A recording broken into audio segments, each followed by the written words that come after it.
The night the Carter sisters lost their parents was burned into their memories like a scar that would never fade.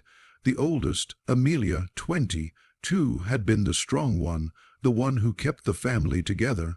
The middle child, June, 19, carried music in her voice but fear in her heart. And the youngest, Lily, only 12, clung to stuffed animals and childhood dreams she wasn't yet ready to surrender. After the accident, the state placed them in a distant relative's rundown farmhouse. But the relative wasn't interested in raising children. She was interested in the check that came with them. 2 months later, the sisters escaped in the middle of the night with nothing but a backpack, a few dollars, and the kind of fear that made your hands shake. Their plan was simple: walk until they found a town, a job, a future, anything better than the life they'd run away from. But the Wyoming cold was cruel, and hunger does not care about hope. By the third day, Amelia's legs felt like iron. June's voice had gone hoarse from reassuring Lily every few minutes that everything would be okay. And Lily, trying so hard not to cry, stumbled with every step. Just when the road looked endless, the distant rumble of hooves echoed through the valley. 3 cowboys appeared against the orange glow of sunset like silhouettes carved from dust and sky. They slowed their horses when they saw the girls. The leader, Tate, a man with quiet eyes and a steady calm, swung down from his saddle first. His brothers, Caleb, broad, shouldered with a ready smile, and Silas, quiet as winter, followed behind. Rowan took one look at the sisters' torn shoes, pale faces, and trembling hands. "You 3 look like you've walked through hell," he said softly. "We're just trying to reach the next town," Amelia answered, forcing strength into her voice. "We don't want any trouble." Caleb's eyebrows rose. "Town's 12 miles the other way. You're going nowhere but frostbite." Lily swayed. June caught her, but not fast enough. Rowan lunged forward and steadied the smallest sister, his hand gentle but firm. "Let us help," he murmured. Amelia hesitated. Every warning she'd ever heard about strangers screamed in her head, but Lily was shaking, her lips blue. "Just for the night," Amelia whispered to warm up. Silas nodded once. "We've got room." The cowboys lifted the girls onto their horses, wrapping them in spare jackets. Lily leaned against Rowan, so tired she could barely hold her eyes open. For the first time in days, she felt safe. The Tate ranch was quiet, wide, and filled with the smell of hay and fresh bread. Their mother, Martha Tate, met the girls at the door with the kind of concern only a ranch woman could carry. "Oh heavens," she gasped.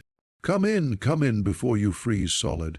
She tucked Lily beneath a quilt, sat June near the fire, and placed a warm mug into Amelia's shaking hands. None of them had felt that kind of kindness since their parents were alive. That night, Rowan found Amelia staring out the kitchen window, pretending she wasn't crying. "You don't have to be strong every second," he said gently. "I do," she whispered. "They need me." Rowan shook his head. "Even the strongest horses need rest." Something in Amelia's chest cracked open at those words. The girls stayed just one night, which became 2, then 3. Soon the Tate Ranch felt less like a stranger's home and more like a shelter for wounded hearts. Lily Silas, the quietest cowboy, taught Lily how to feed orphaned calves. She giggled when the calves nudged her pockets for treats. "You're safe here," Silas would say, and Lily believed him. June Caleb discovered June humming in the barn one morning. "That's a voice made for something bigger than sorrow," he told her. He found an old guitar in the attic and repaired it just for her. June cried when he handed it to her, not out of sadness, but because someone finally saw her. Amelia Rowan worked beside Amelia in the stables. He showed her how to hold a rope, how to ride, how to breathe again without fear gripping her chest. "You've carried enough alone," Rowan told her one evening. "You don't know me," Amelia murmured. Rowan smiled softly. "Not yet, but I intend to." Amelia's heart, broken and stitched with grief, fluttered for the first time in years. One morning, a sheriff's car rolled up the dirt driveway. The sisters froze. Their relative had filed a missing. person report. Amelia's hands shook as the sheriff spoke gently. "Girls, I'm sorry, but I'm obligated to return you." Lily sobbed instantly. June's guitar slipped from her hands.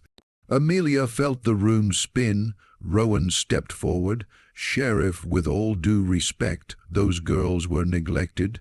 You know it, I know it." "I do," the sheriff admitted, "but law is law, unless someone fights for custody."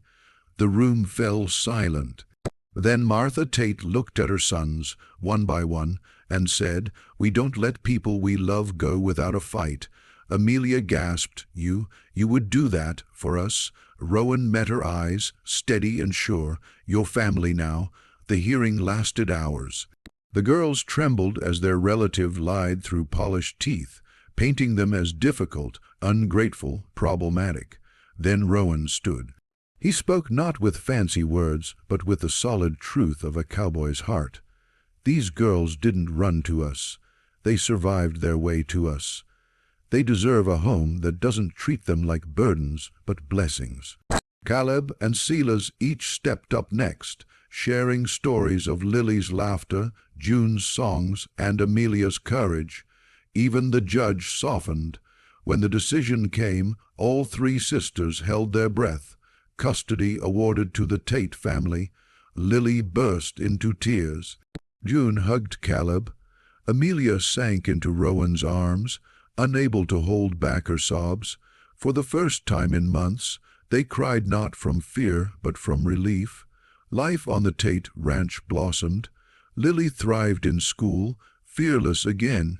June sang at local events, her voice finally heard. Amelia learned to ride like she'd been born on horseback, and Rowan, he waited patiently, not pushing, not rushing, just being the silent, steady strength she needed. One evening, as the Wyoming sky burned gold, Amelia stood beside him. "You saved us," she whispered. Rowan shook his head. "No, you just needed a place to grow, and we needed you more than you know." Her hand slid into his. It felt like coming home.